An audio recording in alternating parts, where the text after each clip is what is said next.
아까 저희가 기도했던 아르메니아, 아직도 기억납니다. 아르메니아를 가기 위해서 비행기를 타고 우크라이나에 갔다가 아르메니아를 들려서 그 두 나라의 바이블 타임을 시작하게 되는 첫걸음이 되어서 특히 아르메니아는 여러분 1700년의 기독교 역사를 가지고 있다니 상상을 해보세요. 첫 기독교 국가였습니다. 그것도 하나님의 말씀을 제일 먼저 받은 나라가 아르메니아입니다. 그런데 아르메니아가 콧대가 셉니다. 코 낮은 한국인이 아르메니아 가서 바이블 타임을 소개합니다. 바이블 타임 하자. 그랬더니 그들이요 굵직한 성경을 가지고 나옵니다. 이 성경이 몇 년 된 줄 알아? 아르메니아에 1700년 동안 우리는 기독교 국가로 성경이 필요 없다. 그 성경 말고 매달 읽는 성경이 필요한 것 같다. 처음에 이분들이요 별 관심이 없었습니다. 그런데 이슬비에 젖듯이 바이블 타임을 아르메니아로 책자로 보내면서 아르메니아의 어린아이들이 바이블 타임을 읽으면서 여러분 그 아르메니아를 통해서 여러분 어디로 성경이 보급되는 줄 아세요? 이란으로 들어가고 있습니다. 이란 사람들은 아르메니아 사람들을 좋아합니다. 이란 사람들이 들어와서 기독교 활동하는 것을 아르메니아 사람들이 이란에 들어와서 활동하는 것을 환영합니다. 제재하지 않습니다. 그래서 유일하게 이란에 들어가서 기독교 교회를 방문하고 할 수 있는 민족이 아르메니아입니다. 그들이 가지고 있는 마지막 하나님의 사명이라는 생각을 해보죠. 하나님의 말씀이 이만큼 능력이 있습니다. 전통적으로 성경을 가지고 있던 사람들에게 쉽게 성경을 읽을 수 있는, 여러분 아무리 좋은 성경을 가지고 있어도 이건 내가 읽어야 되는 것이잖아요.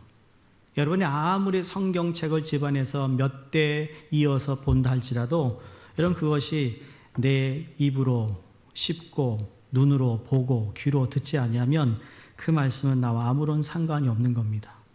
오늘 열방교회 아르메니아를 이렇게 기도하면서 참 마음에 이렇게 눈물이 나는 것이 참 하나님 1700년 전에 이미 복음을 받았는데 어찌 동서 나누어서 교회들이 분열이 있고 또 그 핍박과 이웃나라 특히 터키에서 그 많은 아르메니아를 죽였어요. 아주 그냥 살생을 한 겁니다. 그래서 노아의 방주가 묻혀 있다라는 아르랏 산을 그들이 항상 자기네 그 노아의 방주가 있는 산이라고 해서 자부심을 가지고 있었는데 터키가 전쟁을 치르고 뺏어갑니다. 제가 그 아르랏 산 앞에서 처음 바이블 타임을 들고 갔을 때 그들이 찍은 사진도 있습니다. 근데 어쨌든 세월이 지나 아무도 모르는 가운데 하나님 말씀은 흘러내려가고 있었고 누군가가 그 말씀을 받아들이며 변화가 시작이 되었다는 걸 보면서 하나님께 모든 영광을 돌립니다. 여러분 어떤 사람이 공식적인 자리에 취임하여 처음에 하는 일이 상당히 상징적인 의미가 있다는 걸 아실 겁니다. 공식적인 자리에서 그 사람이 어떤 말, 또 무슨 일을 하느냐에 따라서 앞으로 그 사람이 무슨 일을 할 거며 또 그 일의 스타일을 단적으로 보여주는 중요한 출발점입니다. 만약 세례 요한이 처음으로 제자들을 모아서 가르치기 시작했다면 여러분 무엇을 가르치려 했을까요?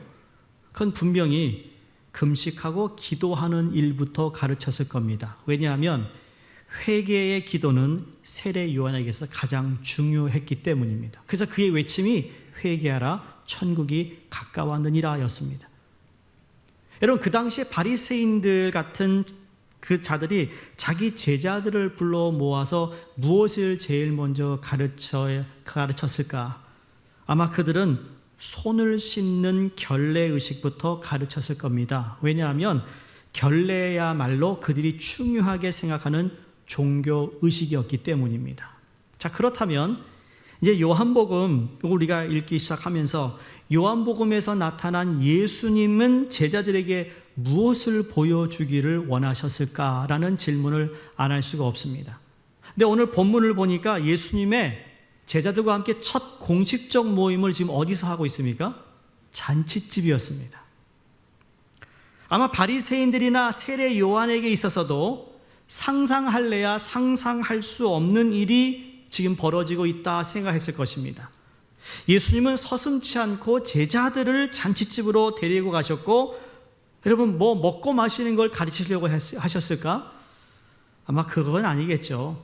먹고 마시는 것도 중요하지만 예수님이 제자들에게 잔치집으로 데려가셨던 것은 바로 잔치집이 가지고 있는 상징적인 겁니다. 그게 뭐죠? 잔치집에 가면 먹을 것이 많다라는 게 무슨 의미일까요? 풍성함입니다. 거긴 기쁨이 가득 찹니다. 웃음이 끊이지가 않습니다. 그곳에 가면 뭔가 가득 찬 모든 사람들이 여유롭게 즐길 수 있는 시간입니다.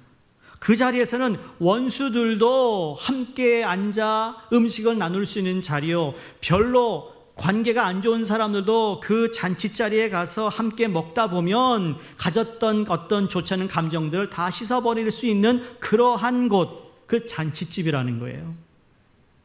여러분 잔치집 가는데 인상 쓰고 가는 분 있어요? 그렇지 않아요. 지난주에도 말씀드렸죠. 예수님께서 거듭나야 한다는 말씀을 통해 왜 거듭나야 한다 그랬습니까? 하나님의 나라 때문이라고 그랬어요.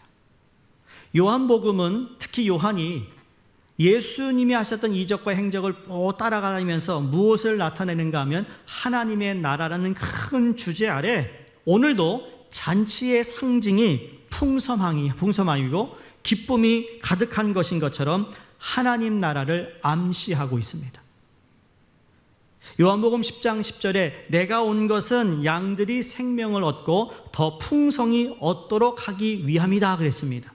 그러니까 우리에게 주신 이 새 생명, 하나님의 나라의 백성이 되었다라는 것은 단지 우리가 영생 얻은 것으로 그치는 것이 아니라 그 영생을 얻은 하나님의 백성들이 풍성한 것을 누리며 살기를 원하시는 하나님의 뜻이 있음을 보여주시기 위함입니다.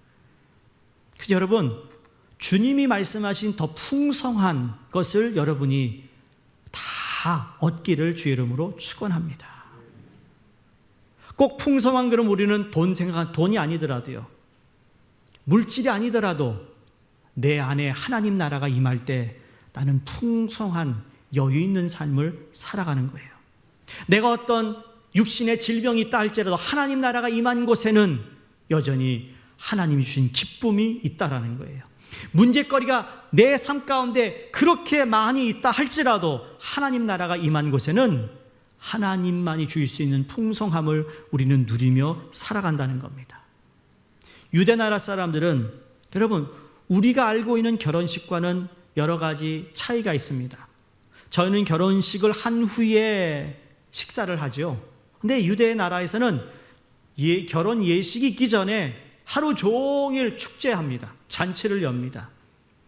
좀 여유가 있는 집안은 그 잔치가 이틀 하기도 하고 3일 하기도 하고, 정말 좀 너무 지나친 가족은 일주일도 하고, 그러고 난 후에 예식을 한다는 거죠. 오늘 아마 예수님이 가졌던 잔치집이 그러한 잔치였던 것 같아요.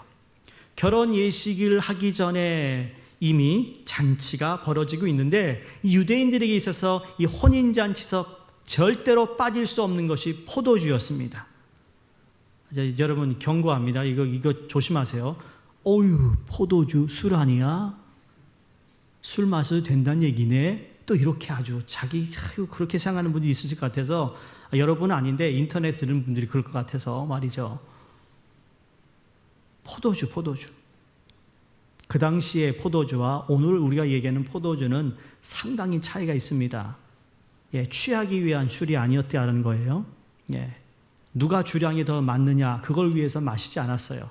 물보다 쉽게 마실 수 있는 거예요. 물이 안 좋으니까 숙성시켜서 마실 수 있는 물을 생각해 보니까 포도주가 된 거였어요. 자, 이미 초청하는 손님들의 수를 어느 정도 파악하고 포도주를 준비했을 것이고, 그리고 포도주는 정말 예의예요. 포도주는 넉넉히 준비하는 거예요. 근데 포도주가 모자라고 또 뭐 부족한 경우가 있는데, 그게 바로 불청객이 왔거나 어느 손님들이 포도주를 너무 많이 마셔버리면 모자라는 경우가 가끔 있었다라는 겁니다. 근데 이런 일이 생기면, 모자르면 손님 대접을 제대로 하지 못한 집안으로 낙인이 찍혀 그 집주인이 매우 난처한 처지가 될 수 있다라는 것이 오늘 요한복음 2장 잔치집의 배경입니다. 따라서 잔치하면 포도주를 연상할 정도로 참으로 중요했습니다. 아주 오래전에 여러분 기억하시나요? 저도 들은 얘기예요. 옛날에는 잔치를 하면, 동네 잔치를 하면 항상 나오는 음료가 있었다고 합니다. 뭘까요? 막걸리? 아니요, 식혜. 잘 아시네, 식혜. 젊은데 어떻게 옛날 얘기를 이렇게 하세요? 식혜. 항상 식혜가 있었던 것 같아요. 명절 때. 저도 기억나요. 저희 외할머님이 항상 어떤 명절 식혜를 만드셨어요. 손님이 오면 식혜를 했었어요.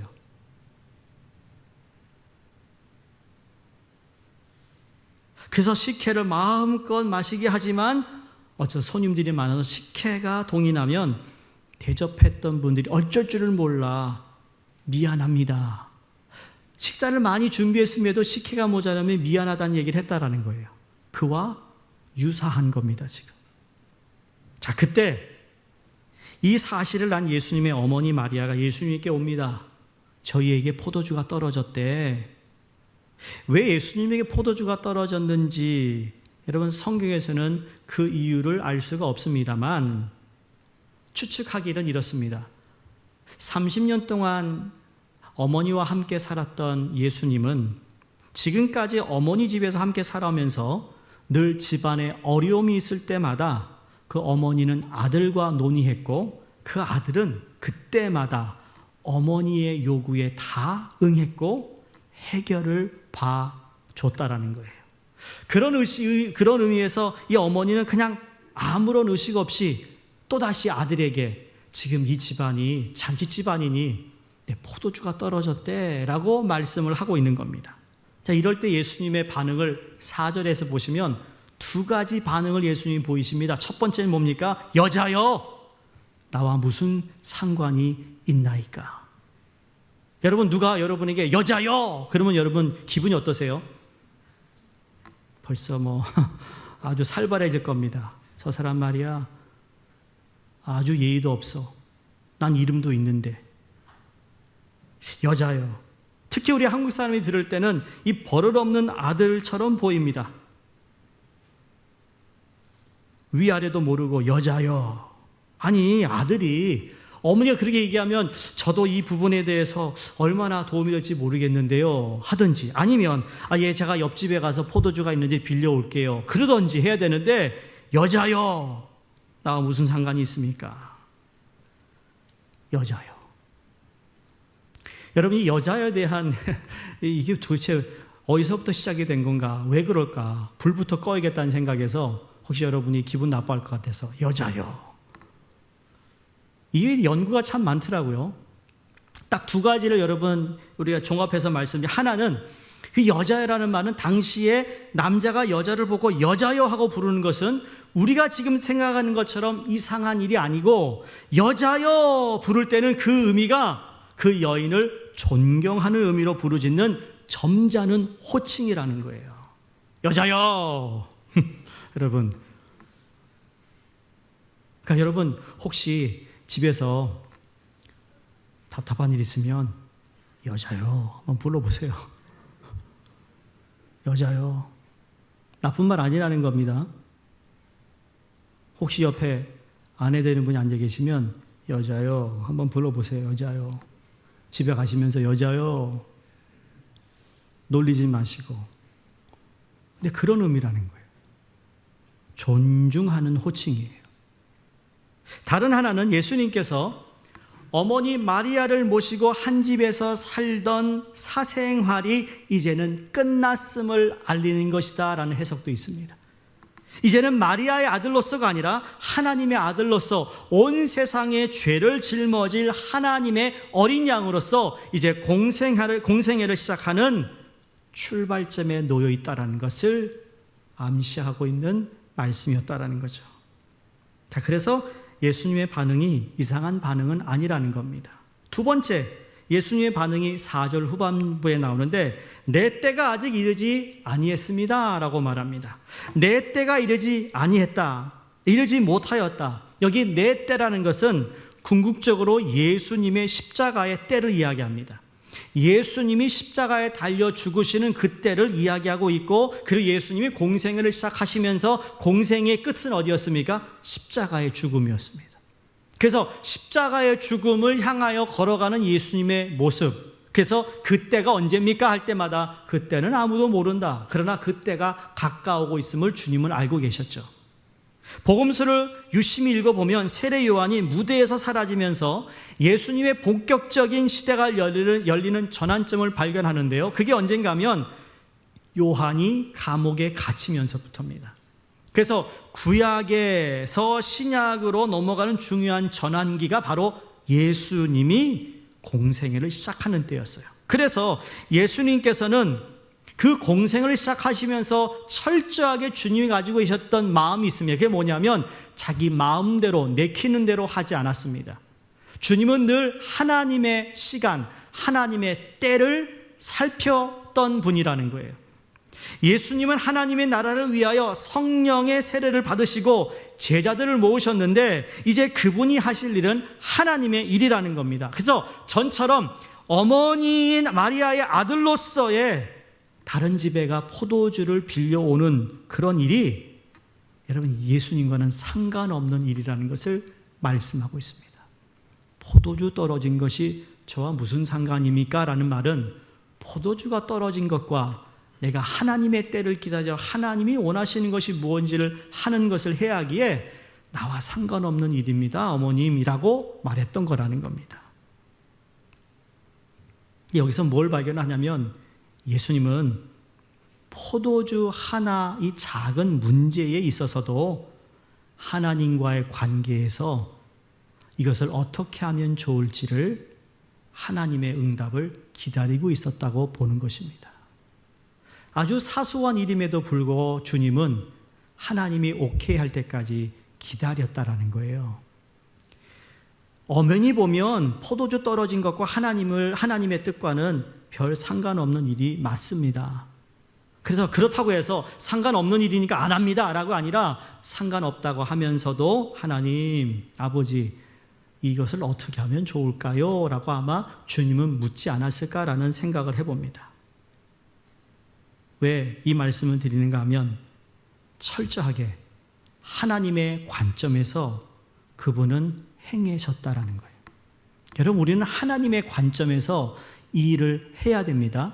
하나님의 일이라는 것은 하나님의 그 때가 있는 것이에요. 여러분, 교회에서 여러분에게 무엇을 부탁할 때 물론 우리가 볼 때는 잘 그게 파악이 되지 않고 분별이 안 될 수 있겠지만, 그러나 그 필요에 따라 교회가 여러분의 무엇인가를 요청할 때는 때라는 것을 아셔야 돼요. 믿으십니까? 아무에게나 아무 때나 아무렇게나 여러분 교회에서 여러분에게 무엇을 요청하는지 않아요. 그 요청이 있을 때는 주님 이것을 하기를 원하시는구나, 그렇게 받아들이는 것이 은혜인 거예요. 여러분, 여기서 우리가 한 가지 더 기억할 것은 이렇게 하나님의 때를 기다리고 하나님이 어떻게 생각하시냐를 철저하게 살피고 난 후에 행하셨던 예수님의 모습. 예수님은 하나님과 아들 되신 예수님 사이에 어떤 틈도 보이지 아니하셨습니다. 틈을 보이지 않았다라는 거죠. 영어로 갭을 만들지 않았습니다. 누군가 그 사이를 끼어들어서 아버지와 자기의 관계를 멀어지게 하려고 하는 그 틈을 허락하지 않았다라는 얘기예요.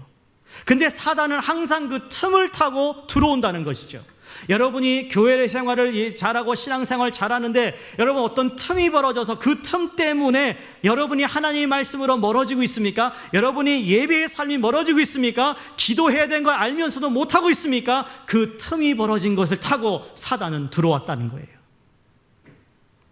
그 틈을 주면 안 되는데 말이죠.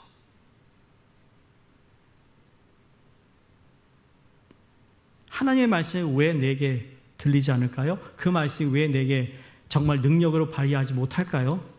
사단이 여러분이 틈을 타 의심의 마음을 주었기 때문이에요. 그 틈을 타고 들어온다고요. 오죽했으면 예수님이 40일 동안 금식하시고 공생애를 시작하시는데 40일 금식하고 딱 나오셨는데 사단이 먼저 딱 나타납니다. 여러분 40일 금식하고 나오면 하나님의 영이 쫙 받아주고 아이고 수고했구나 이래야 되는 거죠. 우리는 그렇게 생각하죠. 아니요, 우리가 영적으로 성장하면 성숙될수록 우리에게 제일 먼저 달려드는 건 사단이에요. 왜? 그 은혜를 다 까먹게 하려고. 그때 예수님의 답을 잘 아시잖아요. 너 배고프지? 이 돌을 떡으로 바꾸어 먹어. 예수님이 틈을 주지 않습니다. 사람은 떡으로만 살 것이 아니요 하나님 입술에서 나오는 말씀으로 살아야 된다고 그랬어요. 감히 하나님의 아들임을 알면서 3번 반복해서 유혹합니다. 주님이 그때마다 틈을 주지 않았습니다.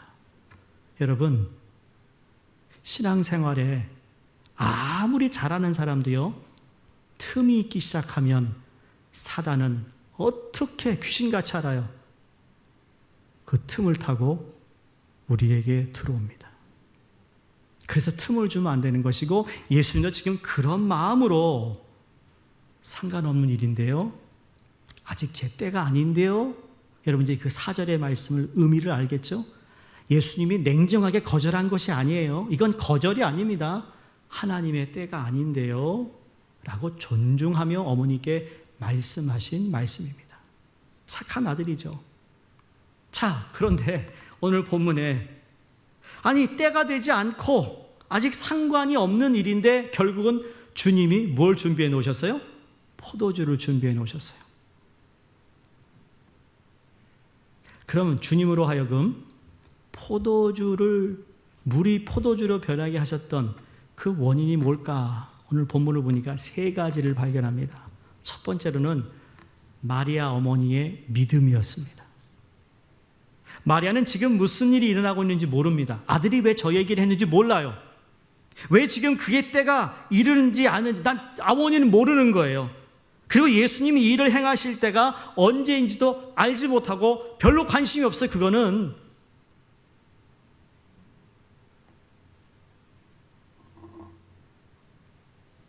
마리아는 예수님께서 자신의 요청을 거절하실 때도 그냥 물러서지 않았습니다.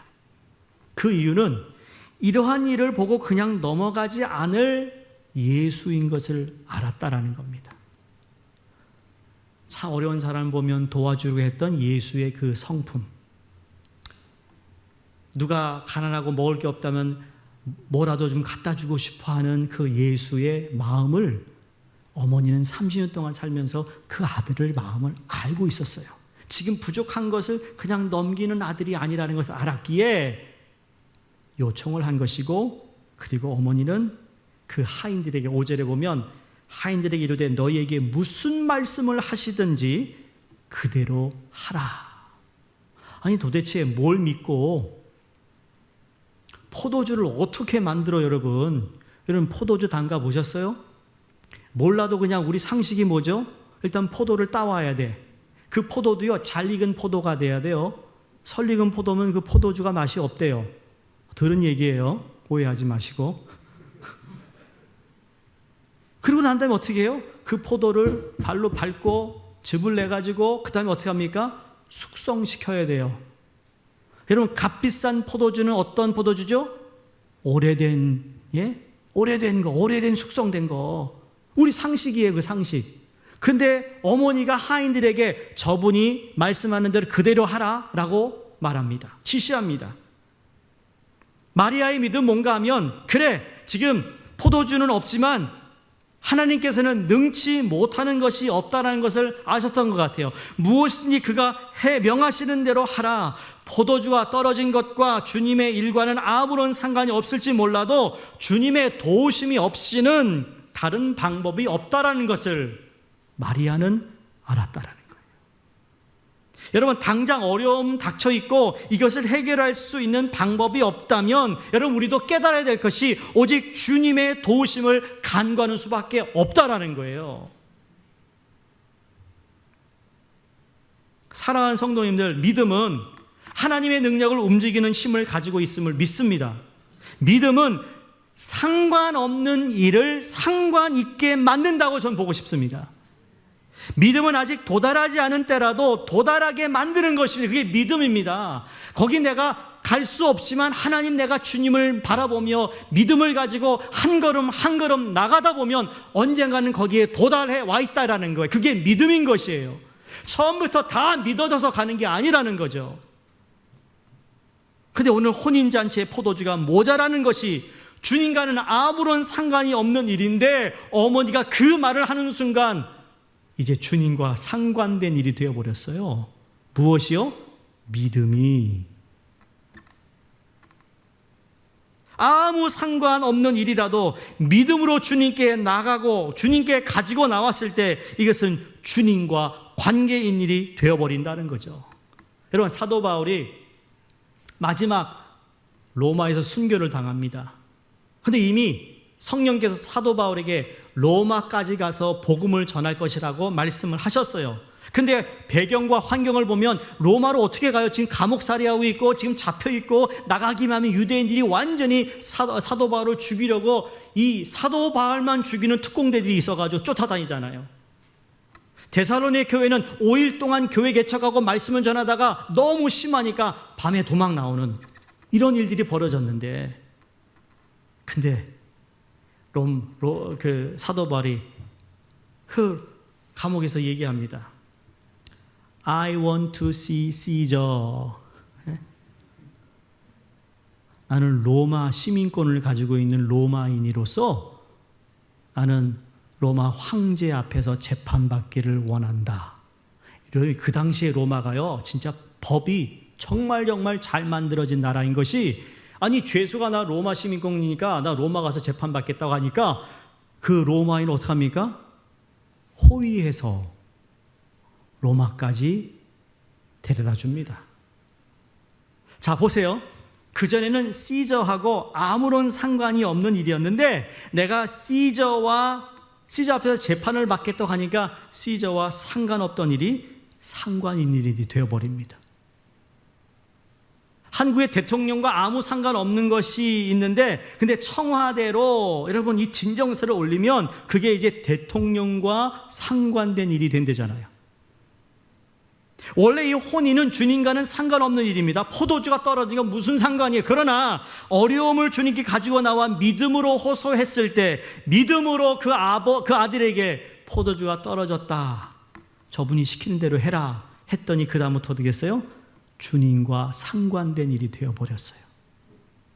여러분, 무엇인 간에 주님이 상관되게 하셔야 됩니다. 그래야 해결을 받습니다. 그걸 우리가 얻습니다. 교훈입니다. 우리가 힘들어하는 일이 도대체 무엇인지 모릅니다. 근데 그것에 대하여 주님께 완전히 맡길 수 있어야 됩니다. 주님이 어떻게 처리하시든 간에 그대로 하겠다라는 마음다짐을 가져야 된다는 거예요. 그러면 그것은 주님과 상관 있는 일이 되는 줄로 믿습니다. 그러니까 오늘부터 여러분의 일이 우리 주님과 상관되는 일을 하시기를 바랍니다. 여러분이 어디 아프세요? 주님이 상관되게 믿음으로. 여러분이 어려움이 있으세요? 자녀의 문제가 있으세요? 여러분 어떤 문제든지 주님과 상관없는 일이었는데 내가 주님께 믿음으로, 주님은 모든 걸 할 수 있는 분을 내가 믿지 않습니까? 주님은 전지전능하신 분이 아니십니까? 라고 믿음으로 나아갈 때, 저 또 내 마음 약하게 믿음 얘기하네. 상관 있게 해야 된다는 거예요. 두 번째, 여러분, 주님의 전적인 은혜였습니다. 이건 앞을 보나 뒤를 보나 중간을 봐도 은혜 아니면 아니에요. 은혜 아니면 안 되는 거예요. 여러분, 세상에 사는 사람들이 모든 것을 다 가지고 있다고 하는 분들을 여러분 보세요. 참 물질이 말아 잘 나가는 것 같아요. 예? 떵떵거리고 살고 좋은 거 사고 좋은 집 뭐 사고 좋은 차 굴리고 뭐 애들이 잘 되는 것 같고, 뭐 정치에 어떤 권력이 있어야 권세를 가지고 있는 사람 보면 정말 저 사람과 비교할 때 나는 정말 형편없는 삶이다 라고 생각 드시죠? 내가 꼭 아셔야 할 게 있습니다.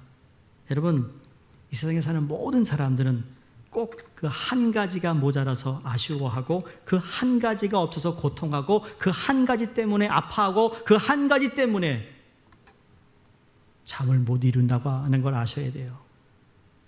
그 말은 다 결핍이 있다라는 거예요. 자녀를 가질 수 없는 결핍, 그 한 가지가 없어서 힘들었던 한나를 우리가 잘 알지요.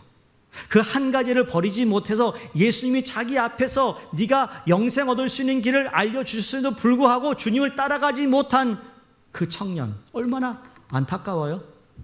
그 한 가지가 없어서 이 세상을 다 쥐고 있는 것 같지만 결국 스스로 목숨을 끊는 사람들이 이 세상에 여러분 상당히 많아요. 여기 완벽한 결혼 예식이었고 잔치였는데 그 중에 한 가지가 없어서 초청받는 손님으로부터 주인이 매우 난처한 처지가 될 수밖에 없는 이 상황에 하나님이, 주님이 은혜를 베풀어 주시더라는 거예요. 여러분, 저와 여러분이 이렇게 하나님 앞에서 예배드릴 수 있는 것도 하나님의 은혜입니다. 그렇죠? 이 은혜를 당연시하지 마시기 바랍니다. 나에게 이러한 직분을 주셔서 주를 섬길 수 있는 것 은혜입니다. 내가 뭘 잘해서가 아니라, 여러분, 그건 두 번째예요. 우리가 신앙생활을 하면 할수록 우리가 잊지 말아야 할 것이 하나님의 은혜라는 거예요. 오늘도 그 은혜가 없으면 내가 감당할 수 없는 거예요. 근데 그걸 잊어버리는 순간 내 목소리가 세져요. 내 생각이 강해져요. 여러분, 분명한 건 이겁니다. 은혜가 떨어졌기 때문에 지금 여러분이 그 생각을 하는 거예요. 은혜가 모자라기 때문에 지금 그렇게 행동하는 거예요. 그러니 은혜를 받으면 모든 것을 능히 이길 수 있는 힘이 내게 주시는데 그 은혜를 생각하지 못하고 지금 벌어지고 있는 상황만 보니 여러분 답이 없어요. 그러니 도망가고 싶죠. 피하고 싶죠. 상대하고 싶지 않죠. 그냥 떠나고 싶은 거예요. 여러분, 은혜입니다. 목사도 마찬가지입니다. 목회를 하면서 목사가 은혜가 떨어지면요, 생명 다한 겁니다. 은혜가 다시 충족되고 내게 다시 은혜가 공급되기 전까지 목회하면 안 됩니다. 왜? 교회가 어려워지기 때문이에요. 그런 마음을 가끔 많이 갖습니다. 체면 때문에 목회하는 게 아니라는 겁니다. 어쩌면 내일 당장 먹을 것이 없어도 만약에 그것이 아니라면 나는 내려와야 됩니다. 그런 결단의 마음으로 목회를 해야 된다는 거죠. 그건 목사뿐만이 아닙니다. 부름을 받은 모든 직분자가 같은 겁니다. 은혜 아니면, 찬양이 있잖아요. 은혜 아니면 할 수 없는 거예요. 은혜 아니면 안 되는 거예요.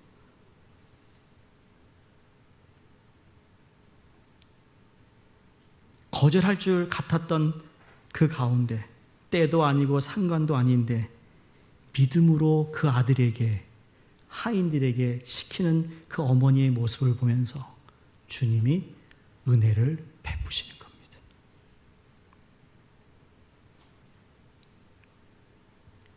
우리에게 간혹 생기는 심각한 문제가 있다면 거절하시는 것처럼 보여도 여러분, 하나님을 끝까지 믿고 기다릴 수만 있다면, 왜? 주님은 내가 지금 무슨 기도를 하고 있는지 다 듣고 계시잖아요. 기다릴 수만 있다면, 그냥 몇 번 기도해보고 소식이 없으면 그냥 뭐 중단하거나 포기하는 것이 아니고요. 마리아처럼 기다려보는 자세가 필요한 거죠. 기다리는 자세란 주님의 은혜를 기다리는 것을 의미합니다. 그렇게 기다렸던 마리아는 결국 결혼식에 초청받아 온 모든 하객들이 주님의 은혜로 더 좋은 것을 받게 됩니다. 이게 풍성함을 얻게 됩니다. 처음 나왔던 것보다 더 풍성한 포도주를 그들이 마시게 됩니다. 이게 하늘나라입니다. 하늘나라가 그래서 하늘나라가 매일 내 안에 임해야 되는 겁니다. 거하여야 되는 겁니다. 그 하늘나라에 대한 인식을 가지고 살아가는 겁니다. 그럴 때 우리는 어제보다 오늘이 더 풍성한 것이고 오늘보다 내일이 더 풍성한 것을 믿고 나가는 줄로 믿습니다. 여러분, 세상에 술집 가보셨어요? 나도 못 가봤어요. 근데 들은 얘기입니다. 혹시 제가 잘못 얘기하면 끝난 다음에 아시는 분은 얘기해 주세요. 그래 내가 정정하지. 세상에 술집에 가면 처음에 진짜 양주를 준대요. 양주는 뭔지 아시죠? 근데 얼큰이 취하고 나면 그 다음부터는 질이 낮은 술이 나온대요. 이미 취한 사람은 그것을 구분하지 못해서 주는 대로 마신대요. 세상이 그렇다라는 거예요. 처음엔 그래요. 처음엔 진짜 줘요. 처음엔 괜찮은 거 줘요. 처음엔 정말 좋아요. 근데 시간이 가면 갈수록 안 좋은 것이 나오는데, 하나님의 나라는 처음에는 작게 보이지만 세월이 흐를수록 하나님의 은혜로 더 좋은 것을 우리에게 주시는 겁니다. 이게 하나님의 은혜입니다. 그러니까 여러분, 거기에 사모, 소망을 가지셔야 돼요. 하나님이 또 이 한 주 내게 무엇을 주실까? 하나님이 풍성한 삶을 주신다고 약속했는데 그 풍성함을 하나님 나도 받기를 원합니다. 여러분, 그런 기도. 지금 당장 필요해서 기도하는 기도도 하겠지만 좀 더 내가 감당할 수 없는 것을 구해야 여러분 그걸 주시잖아요. 안 그렇습니까? 아니 그냥 상식적이고 당연한 걸 왜 구하시냐고요. 내 힘으로는 할 수 없는 것을 여러분 한번 구해보시기 바랍니다. 내 생각과 내 경험과 내 삶을 뛰어넘는 것을 한번 생각해 보시라는 거예요. 이 주님의 은혜가 여러분 우리에게 동일하게 임재하고 있음을 믿으시기 바랍니다. 마지막 세 번째는 순종이었습니다. 이 6절에서 8절 말씀이 참 재미있어요. 거기에 유대인의 정결 예식을 따라 2-3통 드는 돌 항아리 6이 놓였는지라 예수께서 그들에게 이르시되 항아리에 물을 채우라 하신즉 아귀까지 채우니 이제는 떠서 연회장에 갖다 주라 하심에 갖다 주었더니. 자, 여기 보면 예수님이 그냥 정확하게 말합니다. 야, 저 돌 항아리에 물을 부어라, 채워라, 아기까지 채워라, 이제는 떠서 연회장에 갖다 주라. 딱 3번 말씀했어요. 3마디입니다. 그 명령을 받은 하인들이, 여러분 물을 붓고 난 다음에 다 부었어? 그래 그럼 이제 갖다 줘, 이게 아니고요. 처음에 아예 1, 2, 3을 다 말씀하셨어요. 그 말을 들은 하인이 여러분 이걸 순종할 수 있을까요? 없을까요? 여러분 순종할 수 있겠어요? 그대로 하시겠어요? 그러시기를 바랍니다. 예? 순종하기 어려운 요소가 너무 많아요. 아니 순종할 수가 없는 말씀을 하고 있어요. 왜? 첫 번째, 비상식적이기 때문이에요. 그 집에 있었던 6개의 돌 항아리는 식사 전후에 손을 씻고 외출해서 돌아왔을 때 발을 씻기 위해서 준비된 물을 담은 항아리인데 그 항아리에다가 뭘 넣는다고요? 포도주 용기로 쓸 수 있는 게 아니라는 거예요. 그건 누구나 다 아는 거예요. 두 번째, 비과학적인 것이죠. 포도주는 잘 익은 포도로 담는다고 했습니다. 그 당시에 포도주 공장이 없었기 때문에 각자 집에서 적당한 방법으로 담가서 사용했는데, 그러나 공통된 한 가지 원리는 뭡니까? 포도주를 만들기 위해서는 뭐가 필요하죠? 포도가 필요한 거예요. 근데 포도는 없어요. 순수한 물 H2O만 있어요. 여러분 화학 시간에서 여러분 H2O는 아시죠? 여러분 포도주가 화학 용어로 뭔지 아세요? 뭔지 아시는 분? 저도 기억을 못해요.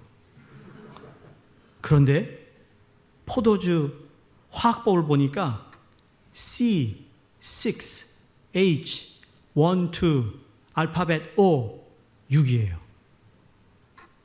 여러분 H2O가 저렇게 완전히 맛을 내고 숙성되는 것은 불가능하다라는 거예요. 그래서 비상식적이고 비과학적인 것을 주님이 말씀하고 있어요. 세 번째, 연회장에 갖다 주라 했지만 믿을 수가 없었을 것입니다. 아니 지금 물을 내가 분명히 담았는데 이 물 담은 항아리를 저기다가 지금 갖다 부어주라고 여러분 하시겠어요? 안 하시겠어요? 아마 어떤 분은, 지혜로운 분은 아유 물이에요 그거 부은 분이 있을 거예요. 술을 하고 포도주 얘기 못하고 물입니다 라고 부어주는 분도 있을 겁니다. 그래야 내가 안 얻어먹지. 여러분 하인들의 입장에서 이건 정말 말도 안 되는 일입니다. 근데 말도 안 되는 일에 이 하인들이 어떻게 해요? 순종합니다. 제가 늘 말씀드리죠. 그게 순종이라고. 이 비상식적인 것을 지금 요구하고 있어. 비과학적인 거 아니야? 그런데 그걸 알면서도 하인들이 물을 갖다가 줍니다. 자, 질문. 그럼 포도주는 언제 변했을까? 물이 언제 포도주로 변했을까? 1번이에요. 물이 항아리에 들어가는 순간 변했다. 2번. 항아리에 담아 연회장 손님들에게 가는 동안 이게 화학적인 뭐가 있어가지고 변했다. 3번. 항아리에는 물을 손님들 컵에 따를 때 변했다. 1번 손 들어보세요. 2번. 3번. 안 든 사람 뭐예요?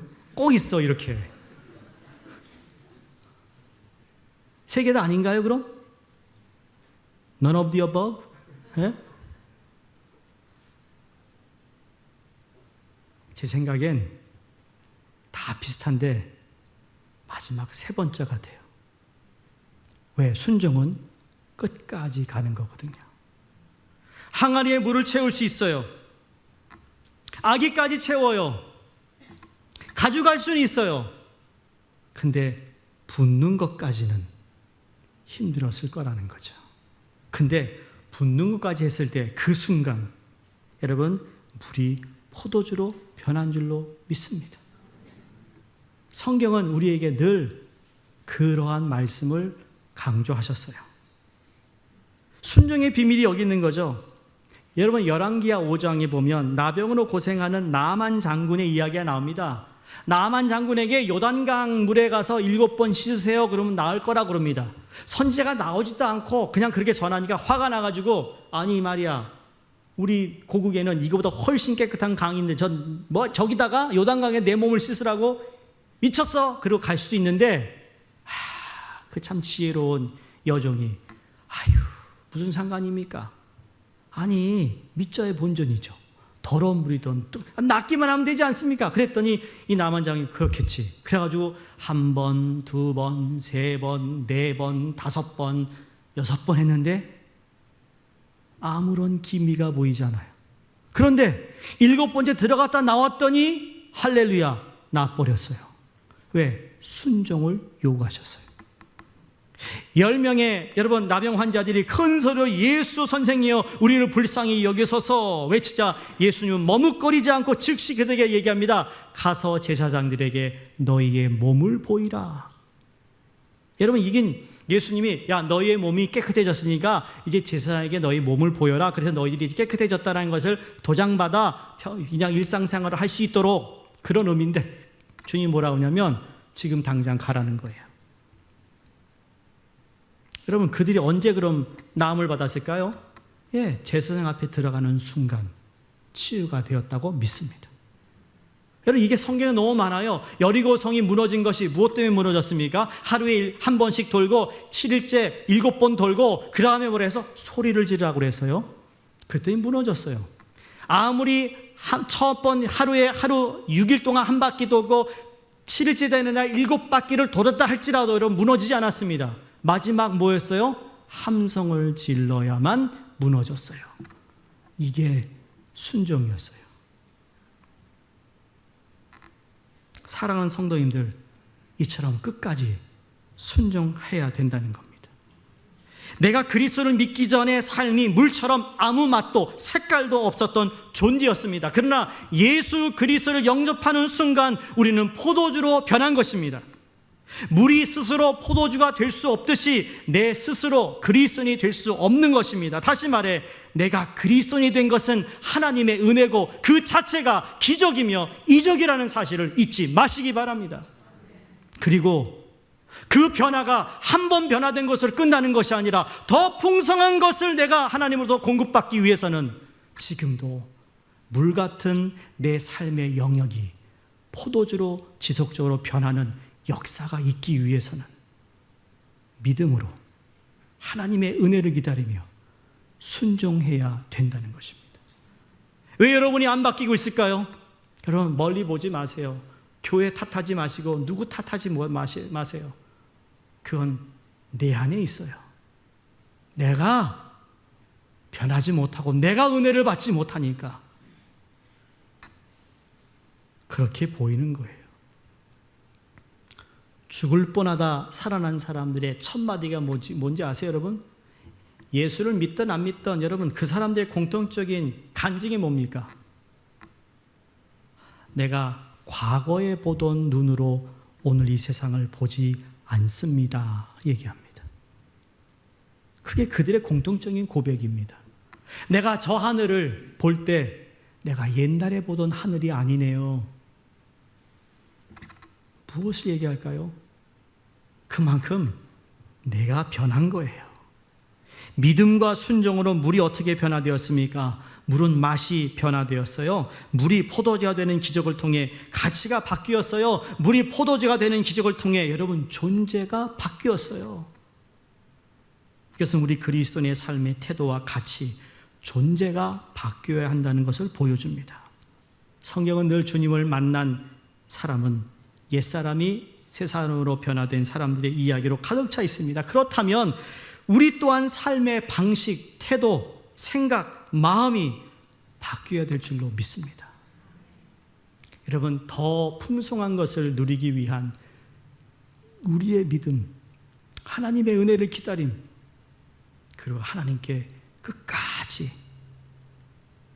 순종하는 우리 삶을 통해 지금도 물이 포도주가 되는 놀라운 기적들이 우리 삶 가운데 보여지기를 주 이름으로 축원드립니다.